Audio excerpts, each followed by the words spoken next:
waaw ñun soxla yu ñuy posé bëri na parce que dañuy waxtaan ci wàllu ndox wàllu courant waxtaan aussi ci wàllu hygiène wàllu sécurité waxtaan itam ci wàllu lépp loo xam ne wér-gu-yaram tàggat yaram la xam nañu Covid bi mu ngi fi ba léegi donc ci tàggat yaram bi ak sécurité bi ak ci wàllu lépp loo xam ne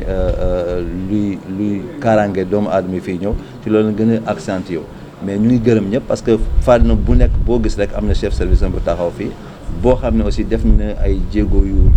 mucc ayib yoo xam ne ñu koy def année bu nekk donc ñun amuñu benn manquement boo xam ne mun leen ko posé xanaa dafa am leneen lu xew ci diggante bi mooy que suñu mag bi mooy xalifa général de kullu qaadir donc am na ñu ni xaar lu bëri loo xam ne incha allahu taala dañ leen ñaare ñu gën a yokk seen loxo yi mais en matière d'organisation ak développement ñoom zéro faute à chaque fois comme ni ñu koy waxee toujours di si gërëmaale aussi gouverneur bi parce que seen taxawaay toujours day rafet di gërëm organe de presse bi à chaque fois. comme amaat ngeen yaakaar ci li ngeen jot a dégg-dégg. si am na si yaakaar bu baax a baax xam nga ñun dañuy doo xam ne kër goo xam ne fii kër gi ay rakku monsieur le président ñoo fi nekk Macky Sall ay rakkam ñoo fi nekk parce que suñu waajur moo ko ngénte musuñu soxla ci moom loo xam ne peuple sénégalais soxla ko ci moom parce que il faut être patriotique mais aussi à chaque fois lépp loo xam ne dana jublu ci gàmm bi dañ koy def ba mot sax. En tant que président du comité d'organisation, effectivement tout ce qui est hygiène, surtout comment s'appelle-t-il, la désinfection avec le service d'hygiène, donc la mairie est partie prenante. Nous allons aussi intervenir pour le vidage des fosses publiques, des fosses septiques. Donc on a recensé pratiquement toutes les maisons qui doivent être vidées. Sur l'éclairage public aussi, nous avons pris des engagements fermes pour vraiment éclairer donc toute la commune. Sur aussi les autres points, c'est les autres services qui sont compétents. On va donc les accompagner. Bien, parfait. Bon, sur le plan aussi de la propreté, effectivement, avec l'appui du gouverneur, la SONAGED avait mobilisé 2 camions et donc un tracteur, et pratiquement tous les alentours de la famille chérifienne ont été nettoyés. Les dépôts sauvages aussi ont été enlevés au niveau de toute la ville de Diofior. Merci. Effectivement, ça entre dans le cadre des activités habituelles que nous tenons ici à Diofior. Il s'agit des préparatifs du Gamou annuel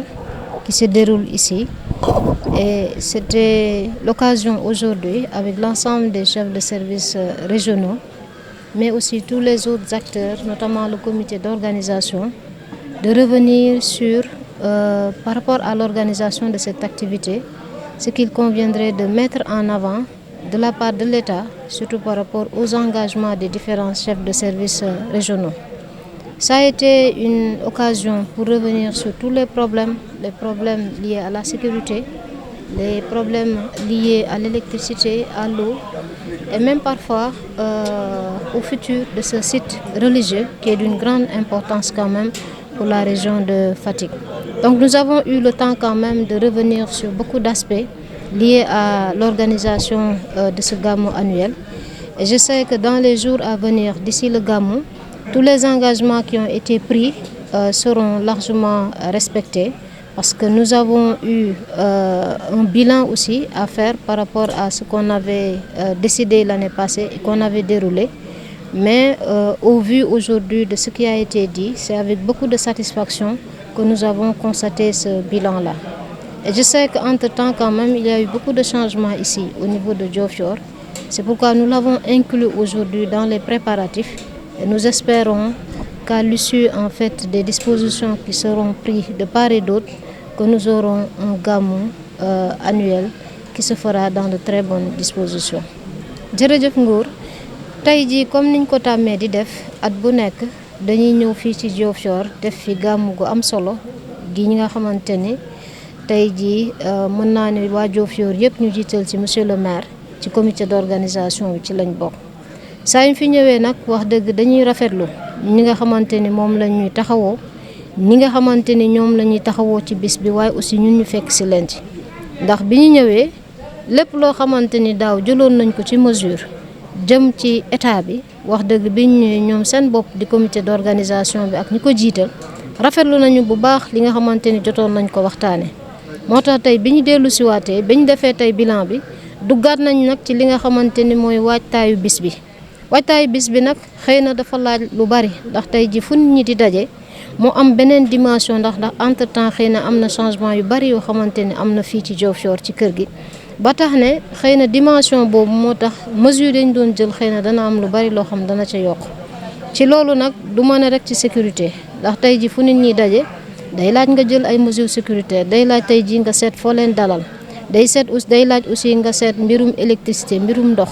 ak yeneen yoo xamante ni képp koo xamante ni tey ji da yàggoon nga di ci am taxawaay ñu def loolu te biñ ko defee wax dëgg gis nañ ne bu ñu li nga xamante ni jël nañ ko ci engagement war koo dëggal tey jii ci fan yi nga xamante ni moo ñu séparé ak bis ba wax dëgg mën nañ ci am loo xamante ni lu mucc ayib la ci loolu dañuy continuer nag di ci taxaw bu baax a baax ndax xam nañ ne tey jii képp koo xamante ni population wu Diofior ndax du mbirum Diofior kese du mbirum département Fatick du mbirum région de Fatick ndax am na gan yoo xamante ni xëy na dañuy jóge sax ci sous-région bi mu doon loo xamante ni donc lu am solo la ba tax tey jii mesures yooyu il fallait que ñun en tant que représentant de l'État kii nekk ci département bi di monsieur le préfet di man gouverneur de région ñu def ci ak l'ensemble des services étatiques taxawaay boo xamante ne dina tax bis boobu danañ ci dugg ak jàmm ak salaam waaye aussi génn ci ak jàmm ak salaam.